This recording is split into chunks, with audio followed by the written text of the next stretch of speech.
Hello. Tonight I plan to tell the continuing stories of my relationship with Sufi Murshid Jim Mackay. Murshid of Sufism Reoriented, created by Avatar Meher Baba, my spiritual master. I created the first volume recently. If you have not seen it yet, you really should stop this one and go back and watch the first one first for a better introduction to tonight's topic. I have quite a few stories here to tell that I think are interesting, and I don't know if I'll be able to finish the rest of these stories in an hour, and I don't want to go over that. So if I can't get this done in an hour, then we'll continue to volume 3. First, I want to start out with probably the most dynamic story I have of my relationship with Murshid Jim. And this story is the story that I drew upon to create the title for this series, A Phone Call from My Murshid. So we'll talk about this phone call. Well, I had been feeling very close to Murshid for 2 or 3 years, and we had been corresponding quite a bit by letters, not email at that time, by letters, and then of course quite a few dreams I was having. There were people who were telling me they felt that since I felt so close to Murshid Jim, I should travel from Myrtle Beach, where I live, to Washington, D.C. To meet him in person. And I was nervous about that, and I was so much in awe of him. And I had heard odd stories of people meeting him. I heard a story of someone having dinner with him and the Sufis at their house, and she suddenly was so overcome by his presence that she passed out and her face ended up in the soup bowl. So I just didn't want to have any embarrassing intense emotional experiences, so I never did go to meet him. But as I told in volume 1 of the series, I did meet him once before he was Murshid. We didn't speak because it was at a gathering where someone was talking and we hadn't been introduced, but we sat next to each other for a couple of hours. I just realized I'm wearing my Matador outfit tonight, and I explained in the first volume that the reason I'm doing this is I've never had a chance to show it off. I've never worn it ever. Last series I wore the jacket. Tonight I've got the vest and the tie and the ruffly shirt, everything. So it was a chance to dress up and be clever, have fun, and also because Murshid Jim seemed to love costumes. So I thought this was a good time, good opportunity. So that's why I'm wearing a Matador outfit. So back to this story. So we had corresponded quite a bit, but I decided I was not going to go to Washington and meet him in person at the Sufi Center.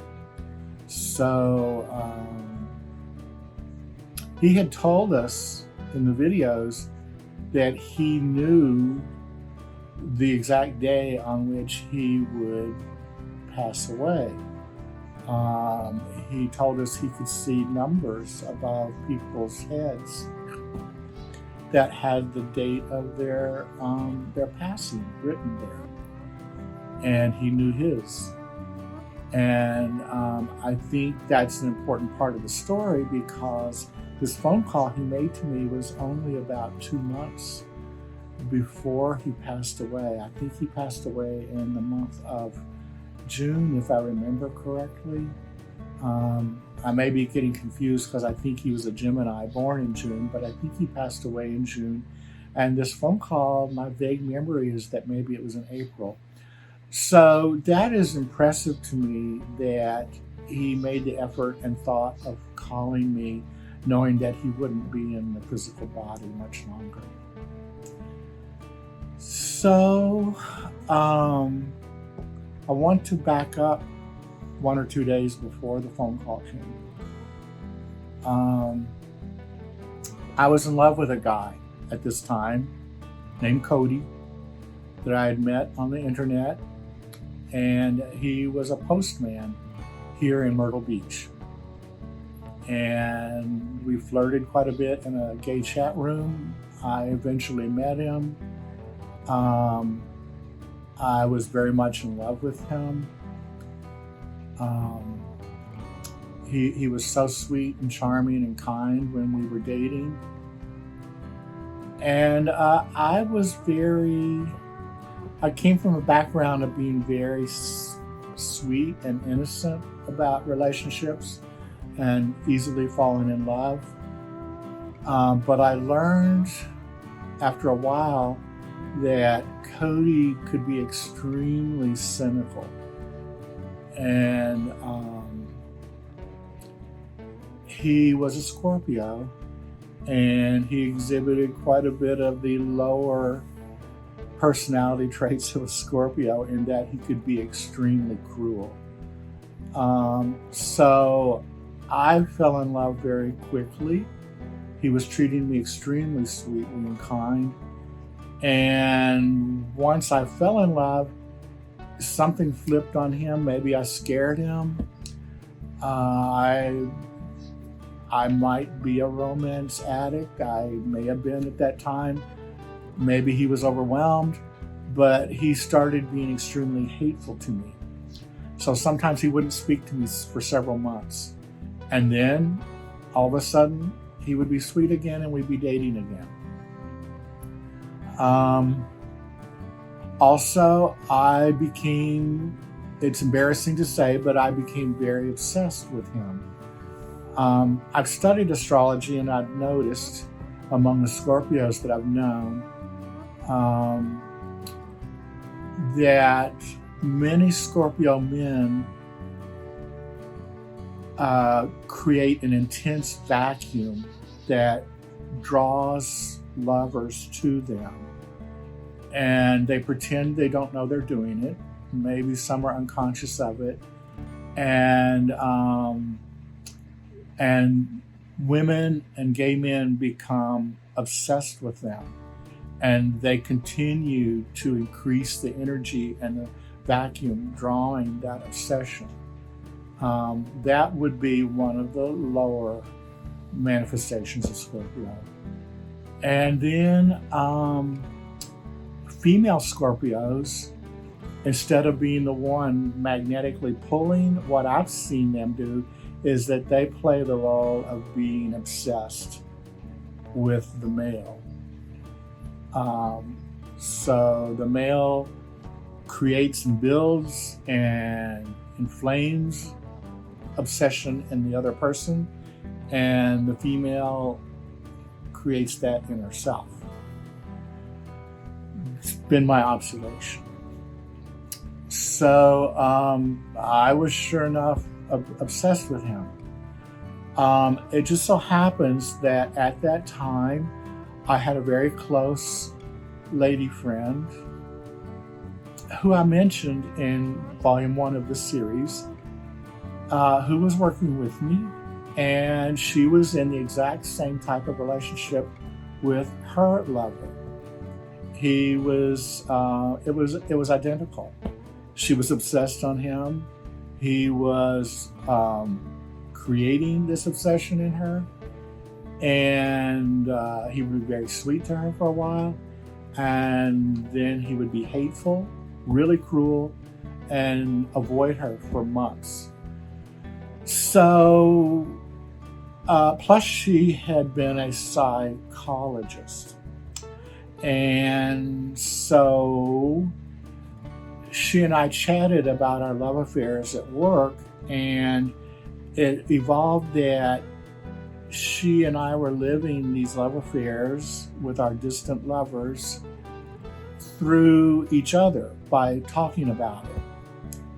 And we would have dreams. We would have little signs here and there.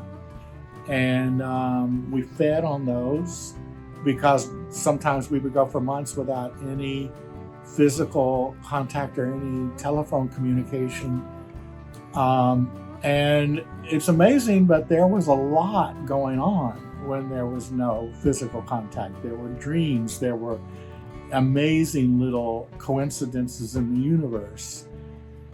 And so in my obsession with this guy, Cody, I was keeping notebooks, binders full of notes every day, every single day, to be emotionally satisfied in this relationship with him. I would write at least one note of something that had happened that day, even if I hadn't seen him for 6 months. It might have been a dream, it might have been some sign, some mention of his name, anything. And I think I had 2 or 3 binders filled by this time, and they were thick binders, like that thick, just solidly written through. This could be a very embarrassing thing to say, but I'm here to tell an interesting story. So I kept this binder at work, and every morning when I got to work, the first thing I would do was get it out, write the note for the day, and put it away, and be emotionally satisfied with my love affair. So the day before the phone call, that night, I was reading a newspaper in bed before I went to sleep. It was called the Love Street Lamppost, put together by the Baba lovers in Los Angeles, and it had current events, news, and stories about Meher Baba. And I was reading one particular article in the newspaper that night before I went to bed, that Meher Baba had said that people pray and beg to see God for many, many centuries. And then when God finally incarnates as the avatar, and he's here, and he comes to visit the person who's been praying to see him for many lifetimes and hundreds of years, then invariably this person doesn't have time and is too busy and can't make the appointment. So then we go to the next morning, the day of the phone call, Saturday morning. I'm preparing to leave the house for work, and the phone call rings, and I run to no, I don't run, because it's my habit. It has been I'm a recluse. Have been most of my adult life, maybe more so when I was younger. But I don't answer the phone at home or at work. I hate the phone. Once I get on the phone, you can't get me off. I get and relax and start talking, but I never ever answer the phone. If I'm at work and the phone rings, if I happen to be standing there and see the caller ID and it's someone I want to talk to, I might pick it up. But if I'm across the room, I'm not going to drop my work and walk over to the phone to see who it is. I return all my calls the next day. It's just who I am. Now, with some people, like with my mom, I psychically know when it's her. I can feel it, and I know that she's getting ready to call, and then the phone rings, and it's her. So Saturday morning, I'm leaving the house. My hand's on the doorknob, and the phone rings, and a voice starts talking on my answering machine, and I can hear it in the room. And it's Cody, and he's telling me something, and I haven't heard from him in many, many months. So I run to grab the phone to have this opportunity to speak with him, and he's already hung up. And one of the reasons I didn't know it was him, when I looked, the caller ID said caller unknown. He had this method he knew. I don't know exactly what it is. I've never done it, but I think you could hit star 98 or some number, and it would disguise your phone number, and on someone's caller ID, it would say caller unknown. This was back before mobile phones. So I guess he had done this because he wanted to say something very quick and get it over with, and did not want to encounter a real phone call with me. It was a pleasant message, but he didn't want to engage with me. He just wanted to deliver this message. So I'm frustrated that I missed him. And I get to work, and I put my displays out for the day to be ready for business. I get my binder out, like I said I do every morning, to write my notes about my love affair with Cody. And so I decide today I'm going to write down that from now on, I will always answer the phone when the caller ID says caller unknown. That's my new rule for myself. From now on, that's what I'm going to do.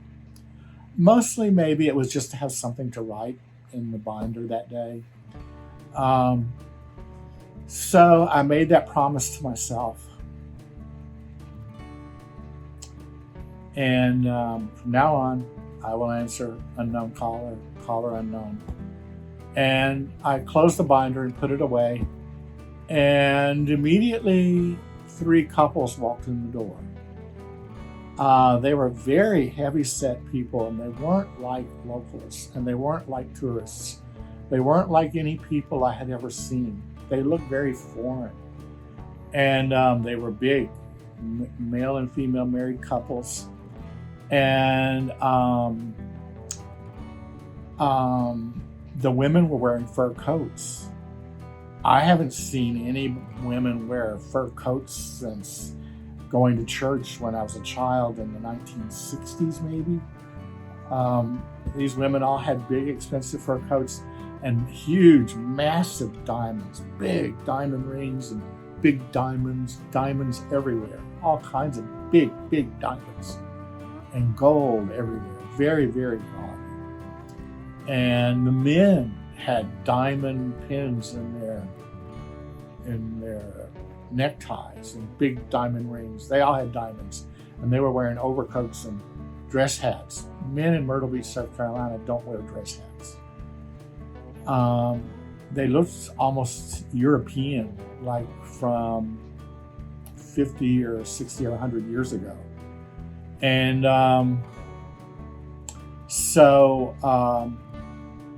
they told me that they were traveling from their seasonal home in Florida to go back to Manhattan, which is their permanent home.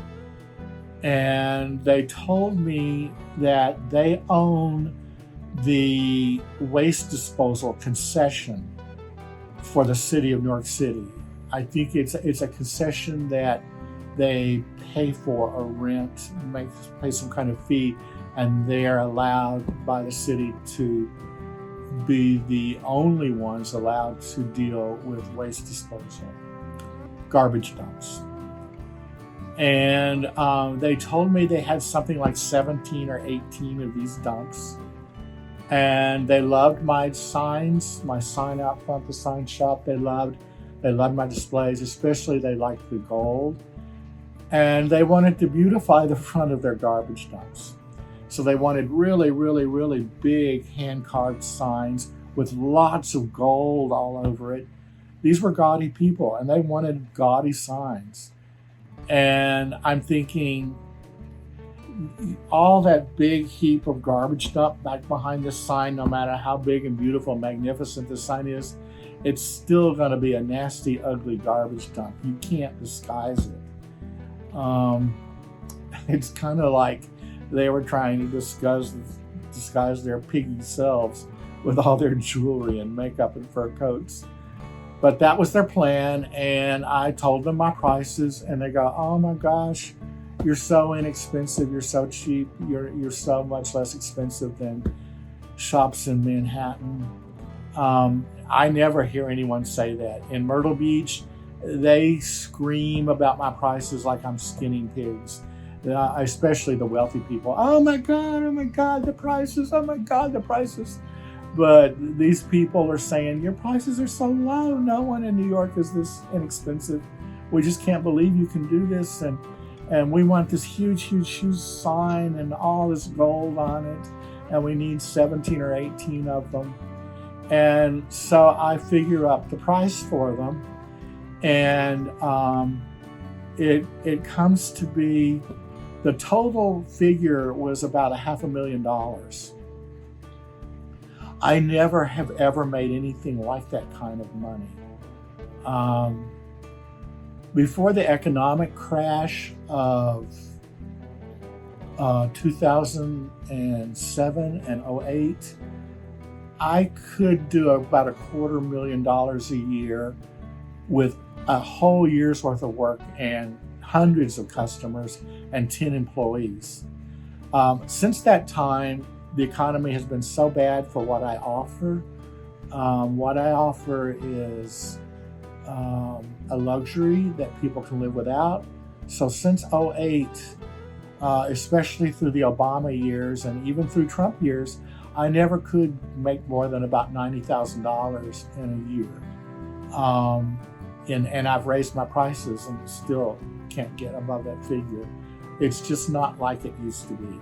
I feel sorry for young people starting a business. They have no idea how good things used to be in America.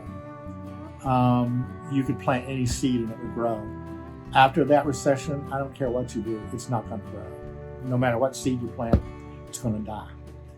So $500,000 from one customer was outrageous for me. And they kept going on and on about how cheap it was. They couldn't believe it.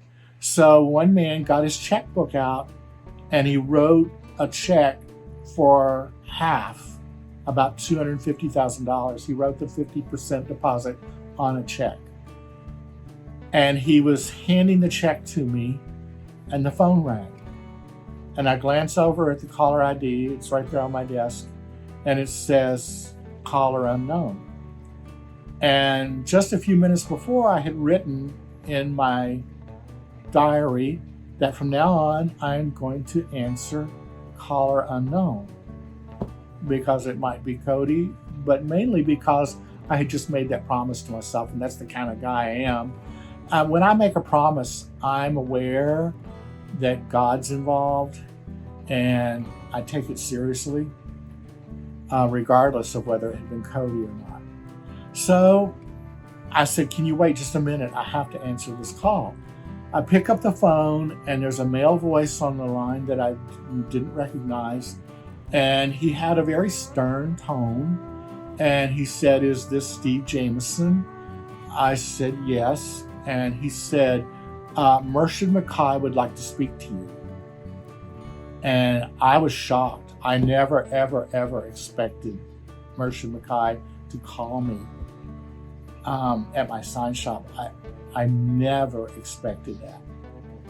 And so I'm thinking really, really fast, what can I do? I can't take this call. I have to take this guy's money and finish this deal here. And I'm thinking, maybe I will check the caller ID and get his number and call him back. And then I remember, no, it says caller unknown. There is no number. And besides, MURSHID probably doesn't take phone calls. He makes them, he probably doesn't take them, is what I'm thinking. So I'm torn what to do. And I really, really, really think it's important for me to answer MURSHID's phone call. I think I told you in volume 1 of the series, I believe MURSHID is God realized. I personally believe that he might be the Khizr. And this was the one time that God called me on the phone at my sign shop. So then I was remembering, I'm thinking all these thoughts in a matter of seconds. And I said to the man on the phone, I said, right now? And in a very stern voice, he said, right now. I don't know how he knew it was important that I say that, but he was very stern. And then I remembered reading the story in the Love Street Lamppost the night before, where Mayor Baba said that men pray for many, many incarnations and hundreds of years to see God. And when God comes and he's there for them, and they're always too busy and don't have time for God. So I thought, I have to answer the phone. So I said, I would love to speak to MURSHID.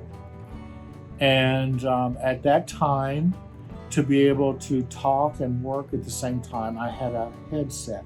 So I put the headset on and put the microphone in front here. And I'm speaking to MURSHID, and I hear his voice for the first time in person, not in a video. And he sounds like a very nice, pleasant, grandfatherly voice.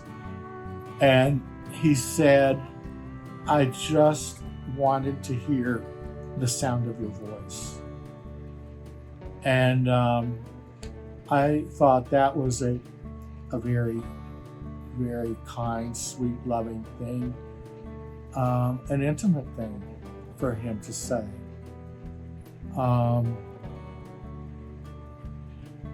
And then we began to chat. And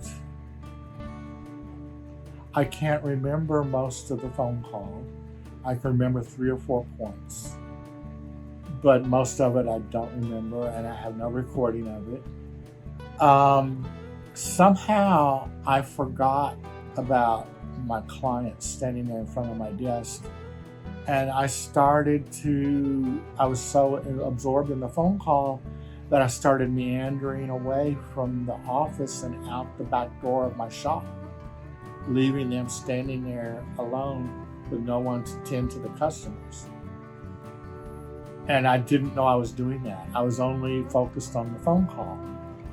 And I remember when the phone conversation started going, one of the thoughts that came to my mind was, I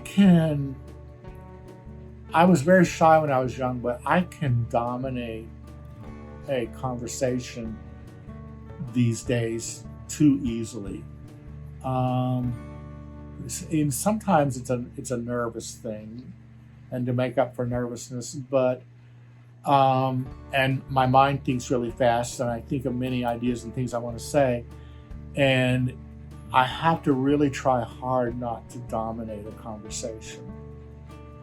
And I thought, well, I need to allow MURSHID time to speak, and both out of respect and for my own benefit.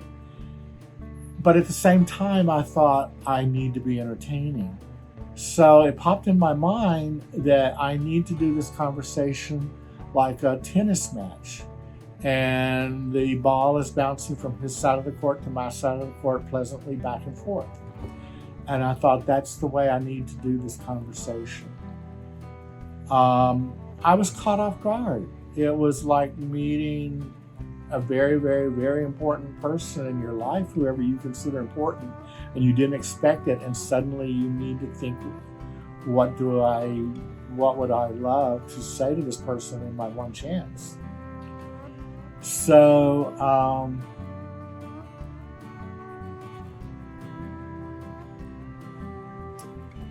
let me think of the things that I can remember to say that we talked about.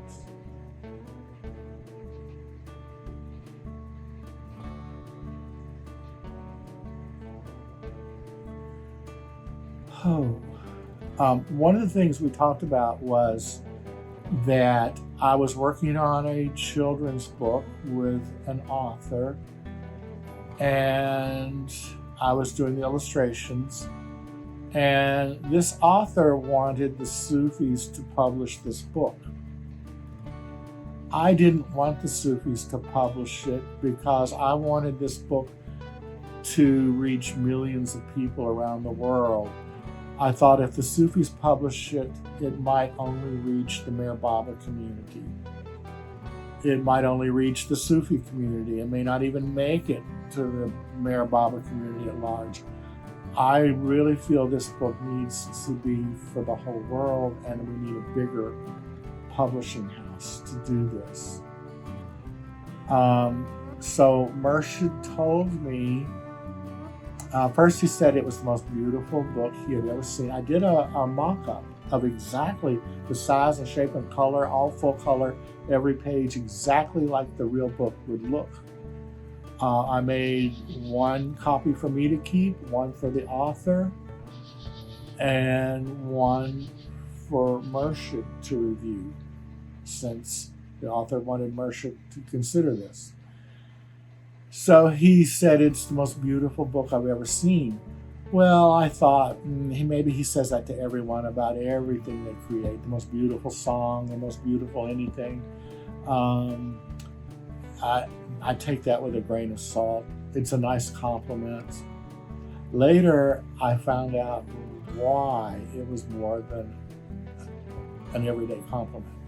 And I'll come to that point. It's in my list of notes here. So he said, it's the most beautiful book I've ever seen. I love it. It's so beautiful. And the images of Meher Baba that you've created and the poems. And I presented it to the Sufis. There's a board, evidently, that decides on what projects they will or will not be working on for that time. And he said they looked at it and considered it, but I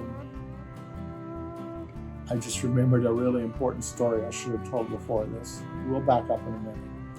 So he said they decided that the Sufis are too busy with other projects right now, and they've decided not to publish this book for you. And he said, but if it was me, if wishes were true, I would do it. I would print it if it was left up to me. And I was kind of naughty at the moment, thinking that I'm sure he knows I'm in love with Cody. So I'm saying to him, oh, I have lots of wishes. Hinting at him that he could help me with Cody. Not mentioning Cody's name, just knowing that he knows my mind. Saying, oh, I have lots of wishes. But I said, please don't feel sorry about that. Don't feel bad. Because I really did not want the Sufis to publish this book. I really, really did not. It was the author who wanted this.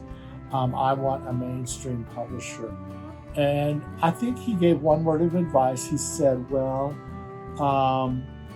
whatever publisher you find might ask for some changes, might request something be done a little bit different.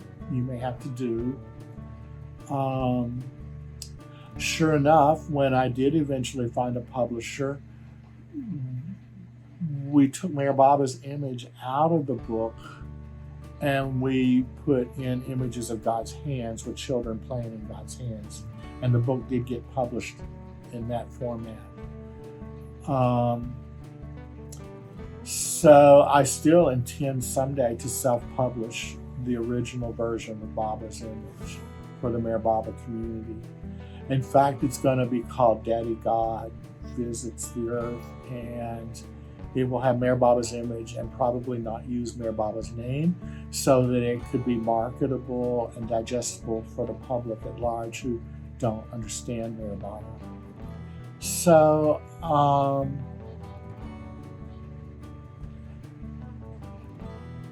I'm going to back up to the beginning of the phone call.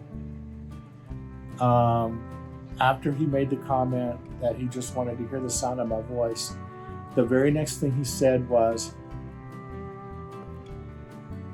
I have written you hundreds and hundreds of cards and letters, and you have not received them. And immediately, and I know he provoked this in me. I learned many times that he could provoke me to have certain thoughts, and instead of advising me or telling me something, he would make me come up with the answer in my own mind. Very, very clever and tricky, and maybe making it more likely that I will accept his suggestion because it comes from inside me. But, and it also lets me know that he knows everything I'm thinking. Just as the stories we hear about Mayor Baba and other perfect masters. So, I'm thinking, okay, he's mailed all these love letters and cards to me, and I didn't get them. And my boyfriend, Cody, is the mailman. He works at the post office in Myrtle Beach. And he's very jealous, he's very cruel, he's very obsessive, and I can easily imagine that's where all these love letters to me went.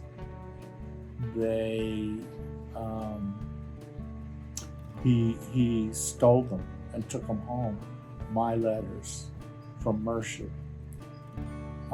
There was one time when I sent him a gift in a box through the mail, and he didn't open the box, but he wrote all over it on all, what are there, 6 sides to a box. He wrote, freak, weirdo, return to sender, all kinds of really cruel things. And then a month later, he would take me out for a romantic dinner. So, here I am thinking about Cody stealing my love letters from MURSHID. And MURSHID allows me enough time to process the entire thought. And then he speaks up and he says, it's because I never mailed them. And then I really know that he has set me up to have that line of thinking. So he's told me 2 things. He's played with me about my relationship with Cody, and he's told me that in his mind, he has spoken to me quite a few times. So then back into this phone call, he asks me a very strange question. I was telling him that I was the graphic designer. Not only did I do the artwork and paintings for the illustrations, but I was the graphic designer that put the book together in Adobe Photoshop, computer graphics. And that's when he asked me a strange question, one of many, but there was always a reason why he would ask a certain question. And he said, who taught you computer graphics? Now, any of you listening to this would never, ever, ever think to ask me that question. That's the least important thing you could possibly imagine. It wouldn't pop in your mind. You would assume that I had taken a course or I had learned it online. It probably wouldn't even cross your mind. So there really was only one reason for him to ask that question. And that made my mind start thinking again. And I remembered that I had a much younger Vietnamese lover at the time living with me. And I had encouraged him, he was a good artist, so I encouraged him to go during the week. He was in college in North Carolina at a computer animation school. My thought was that someday when he graduates, he can help me with my animated movies of Nirvana. And he would come home to be with me on the weekends. And we had just bought our first personal computer, and he would teach me what he learned during the week. And he gave me a copy of Adobe Photoshop and taught me a few things. And it took years and years of playing around and practice, and I learned it. And after about 5 years, our relationship ended. We're still close friends, and I love him very much, but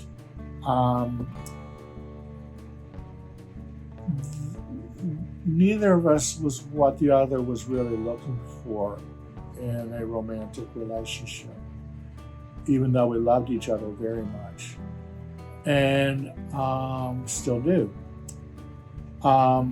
So I said I am a romance addict. So I had tried very, very, very hard to make that relationship work. I tried so hard. And it didn't last. And so I felt that MURSHID was saying to me by asking me, all he did was ask me who taught me how to do computer graphics for a book. What he was actually telling me was that, that is the reason that God brought this Vietnamese lover into my life. It wasn't to be married forever. It was so that he could help me learn computer graphics, to do all the computer graphics work that I like to do and publishing books. That's why he was brought into my life. I felt that very clearly after he asked me that question. So I keep meandering and wondering with the headset on my head, talking to MURSHID, leaning against this wall and that wall. I eventually meander out the back door of the shop. Maybe it was open for springtime weather. I end up leaning against a post, and I'm just enjoying myself. I'm relaxed. I'm in another world having this conversation. I imagine I was very, very giddy and high and trying to maintain some sense of balance, psychic and mental balance in this conversation. And I can't think of any more to tell you about this phone call, so I'll tell you what happened next. The lady who had told me about MURSHID, my best friend at the time, who was also working with me, she comes in to work about an hour after me in the days. And she came out the back of the shop and was screaming at me and berating me. Steve, why are you on the phone? There's a man out front telling me he's trying to give you a check for $250,000, and he said you just disappeared. And she was never, she helped with producing the signs, but she didn't know how to write up the orders and those kind of details. So she needed me to do it. She couldn't do it for me. And she said, they're out there waiting for you. They said you just disappeared on them quite a long time ago. And they're standing there with a check for $250,000. And they want you to write up the order. And so I knew how much she would love to speak to MURSHID. She really, really, really loves him. As I said in Volume 1, she always considered herself a MURSHID lover more than a Baba lover. She accepts Baba as the avatar, but she loves MURSHID. And you can feel MURSHID's energy and his aura around her. She looks like him. Sometimes people have commented that I look like him, and I know what they're talking about. I see in Baba Lover women, some Baba Lover women look so much like Mara to me, I sometimes have to blink my eyes. They'll start moving their hand and speaking and giggling, wearing their hair like Mara. It's amazing to me. So she has MURSHID Jim's aura on her. She thinks of him constantly. So I said, MURSHID, so-and-so is here. Would you like to speak to her? And he says, oh, I would love to speak to her. Put her on the phone. So I turned the headset over to her. She wasn't used to wearing it. It was getting tangled up in her long hair. And he says to her, so-and-so, do you know who this is? And she said, Dr. Gregory.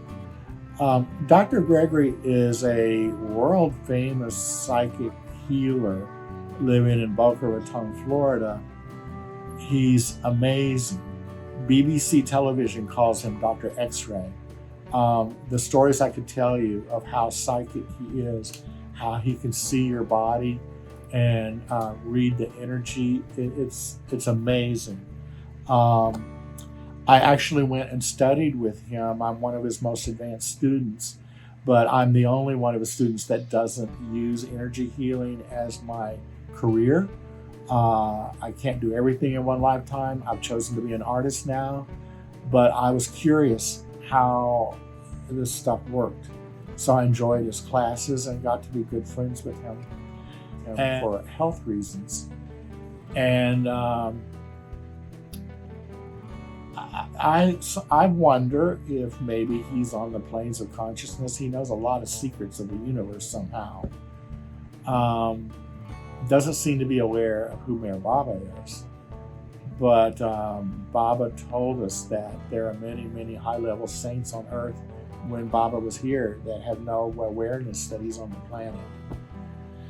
So she said, Dr. Gregory?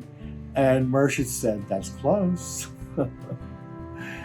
He loved to joke and play. And so he said, so-and-so, this is MURSHID. She went, MURSHID, we love you, we love you. And she started jumping up and down in the back lot of the sign shop like a 12-year-old cheerleader at a ball game. She was throwing her hands in the air and jumping off the ground. We love you so much. And I left her alone to be with him. And I went inside to return to my customers and this check for $250,000. And they were gone.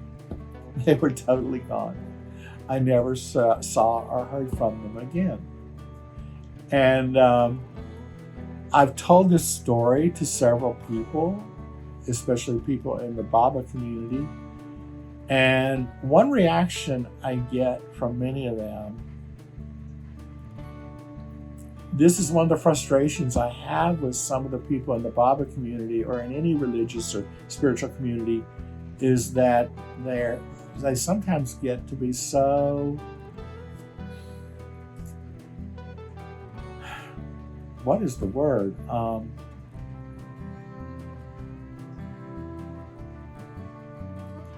So condemning of right and wrong and moralistic and thou shalt not, whatever the thou shalt not is. And I don't like that kind of thinking. And with MURSHID, I didn't feel that way at all. With MURSHID, I feel like it's more of a game, a play. If it is learning, he's making it fun.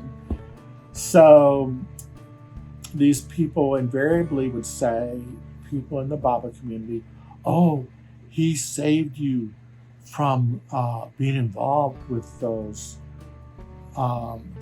bad mafia people.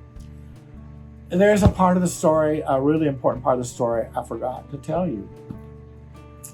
When these people came in my shop and told me that they had the waste management concession from Manhattan, it just so happens that I had seen an hour-long documentary on television the week before that the mafia owns the waste management concession for Manhattan, along with quite a few other things, like the Port Authority and things.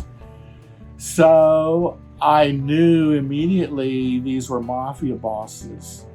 And they looked like mafia bosses out of a movie or a TV show. They were garish. They had the Italian fedora and all the diamonds and rings. They looked like mafia bosses. And sure enough, there was evidence, there was proof. They had the concession for waste management for Manhattan. So I knew from the beginning that they were mafia. So when I tell people the story, they go, "Oh, MURSHID saved you from bad money, getting tangled up with the mafia." I live in Myrtle Beach. They're all the way up there in Manhattan. They are giving me a check. How am I going to get in trouble with the mafia? I don't know. No, what I feel from it was that MURSHID Jim sent them there. He not only protected me from them, he sent them. I don't know that for a fact, but I just have a more playful, open-minded attitude about all this that happened. One thing's for certain, he called at a very amazing moment. That we can say. And I can believe that he knew what moment he was calling, the one and only phone call I ever got from him. Now I'm remembering a really big part of my conversation with him that I forgot to tell. Here we go, back into the conversation on the phone. When we're talking about me and the author and this poetry book. And I'm thinking to myself how frustrated and angry I was with this author because he had published several books before. I had never published anything. I'm an illustrator. I had never been in publishing. He was publishing books on a global level with several different publishing houses. And he refused to help me find a publisher.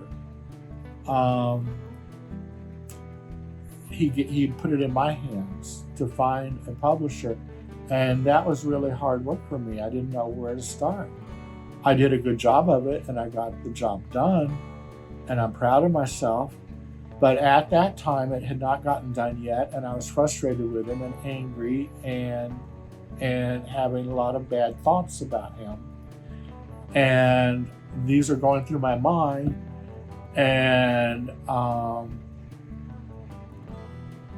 I'm thinking this is my one time to have a live phone call conversation with God in human form, and I'm not going to speak bad about another person to God. I'm not going to do it. I'm thinking it, the thoughts are running through my mind, but I'm not going to speak it. I refuse to speak it. Then the most amazing thing happened.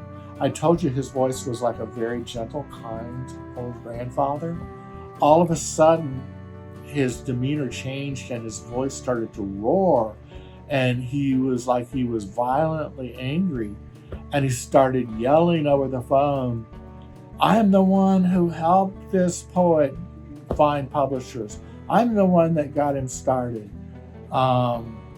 He's the one that knows all about the publishing world, not you. He's the one that should be doing this."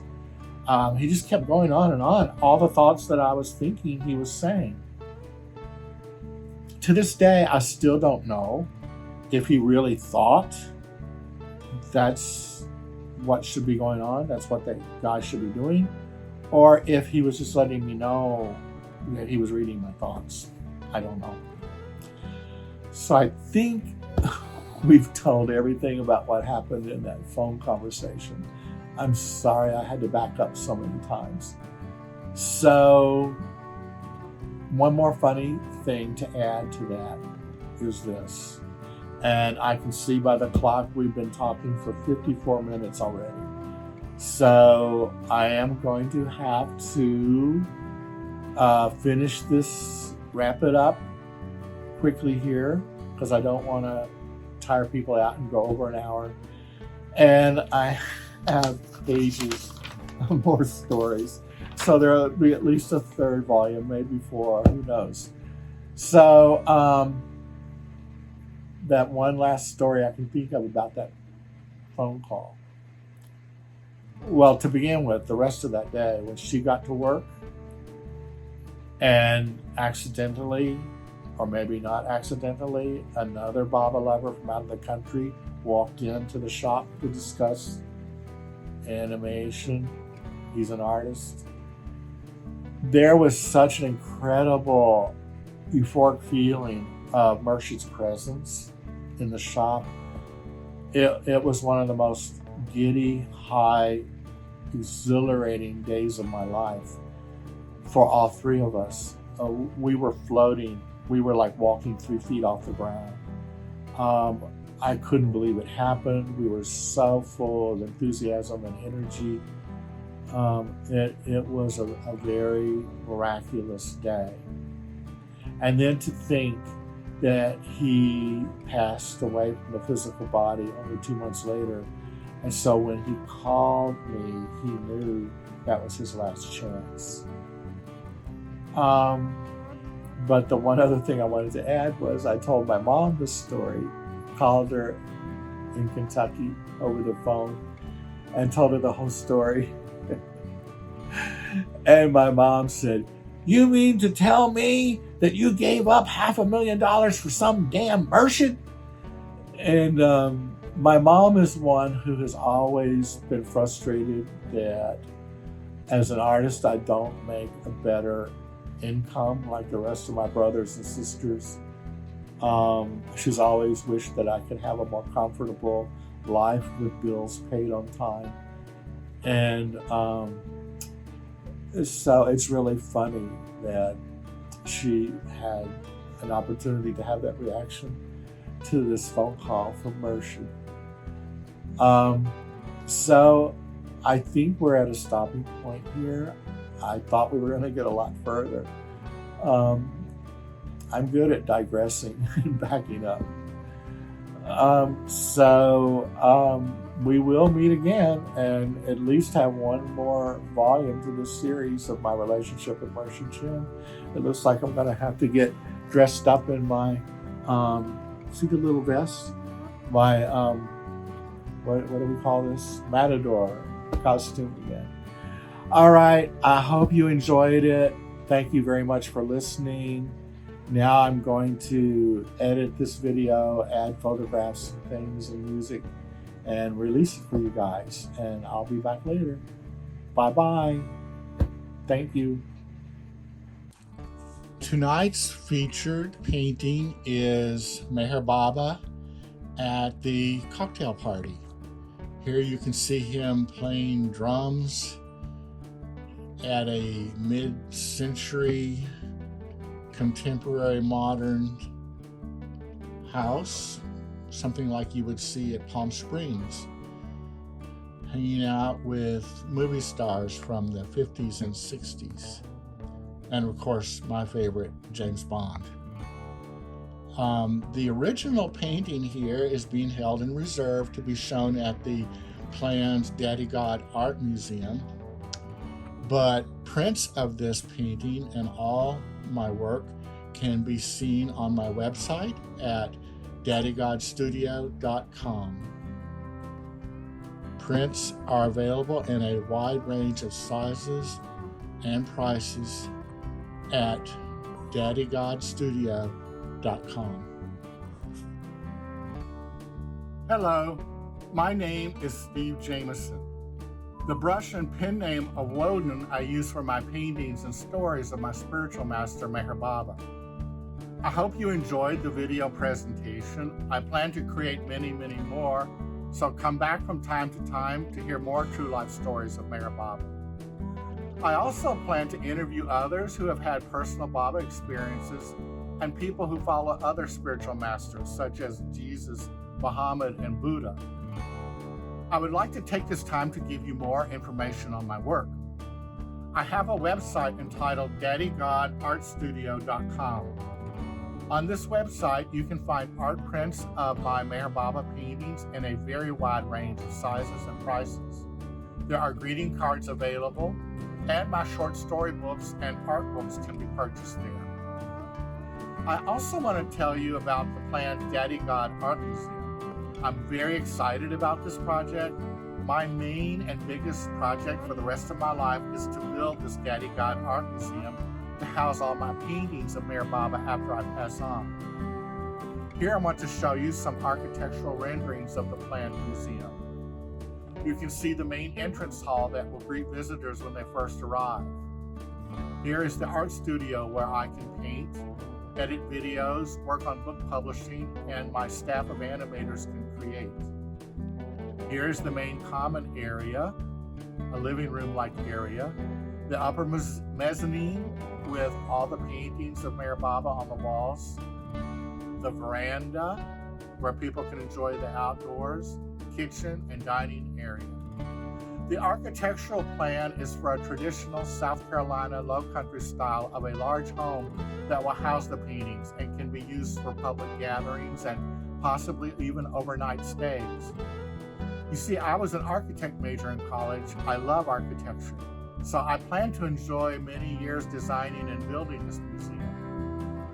My vision for the Daddy God Art Museum is for future visitors and pilgrims to this area of the South Carolina coast in the next few hundred years to have a place to stop for a couple of hours to refresh and be inspired by paintings of Meher Baba. We now have 4 places in this area that attract those interested in learning more about Meher Baba. Foremost, we have the Meher Spiritual Center, founded for Meher Baba, where people can stay on retreat and attend programs of movies and speakers on Meher Baba. This center was dedicated and built for Meher Baba, who visited it 3 times in the 1950s. Right across the street from the center is a bookstore selling all books regarding Meher Baba. About 45 minutes south of the center, there's the world-famous Brookgreen Sculpture and Horticulture Gardens, where people can walk in the path of Meher Baba, who visited there one day himself. There is Yaupon Dunes. This is the house where Meher Baba stayed for some time while he was recuperating from a car accident. He had a painful car accident in America that he said was his modern-day crucifixion for this incarnation. Finally, the ultimate destination, or the alternate destination, would be the dream of where the Daddy God Art Museum would be situated south of Meher Center on the road to Charleston. It would be situated with the ocean front on one side and backed by the beautiful local salt marshes on the other. Anyone wanting to visit historic Charleston for the day can stop at the museum for a couple of hours on the drive down. Here I want to show you a few recent paintings that I have created for the museum. I think I have about 30 done so far, but I plan many, many dozens more. These are very elaborate and time-consuming paintings done with oil on canvas in a very large format size of 5 foot by 7 foot. So you can see these are too big for private homes. These paintings are currently being created and housed at my studio, which is just 15 minutes north of Meher Center in North Myrtle Beach, South Carolina. I would like to extend an open invitation to anyone visiting the area to stop by my studio for a short visit, for a cup of chai, and to see the current artwork. Visiting hours are from noon to 6 p.m., and I'm here 7 days a week. Also, here you can see a few of my true life short story books about Meher Baba. These books have been printed and published and are available on Amazon. I'm very excited to tell you about another huge project I'm working on in my studio. I'm very excited about this one, and I think you will be too.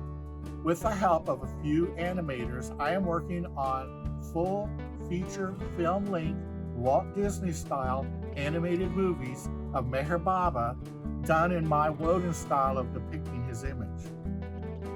Currently, we are creating a 5-minute presentation sample of what the full-length movie might look like. We plan to use this mini presentation to show our proposed film to the public when we are asking for financial donations to pay the animators. Animation is a very labor-intensive and time-consuming endeavor, and the animation staff must be paid in order to live and be able to afford to work on this project.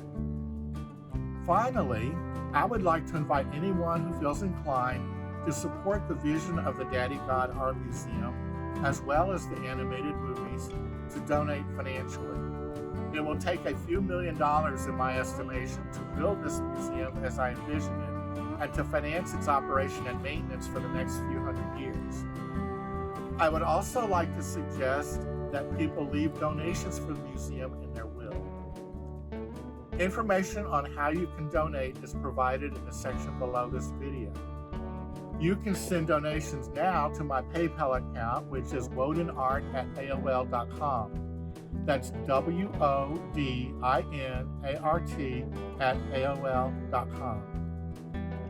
From time to time, I might set up GoFundMe-style accounts where you can donate, and eventually I will also create a tax-exempt foundation where you can make larger donations that will be tax-free.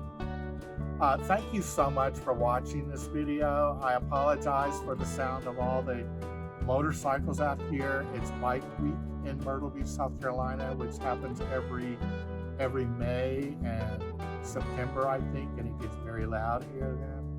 And also my parrot over here keeps beeping in once in a while. So I apologize for the noise.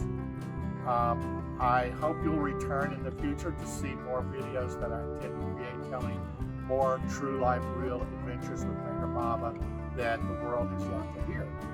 So, bye-bye for now. See you later.